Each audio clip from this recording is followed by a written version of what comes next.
To begin, make sure your Facebook app is updated to the latest version. Then open the app.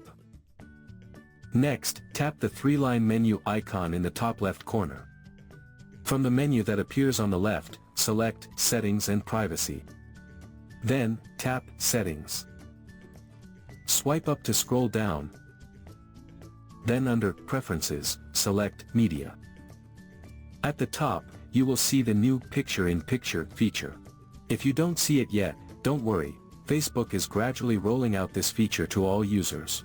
If it's available, simply check the box next to it to enable the feature. Now, go back and tap the Reels tab from the bottom menu. Find the reel you want to play,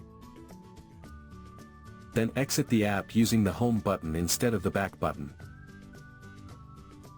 The reel will instantly move into a floating picture-in-picture window and continue playing. You can drag the floating window anywhere on your screen, allowing you to multitask without interrupting your video. To access more options, tap the floating window to reveal the available controls. From here, you can close the floating window, or expand it to view the reel in full screen.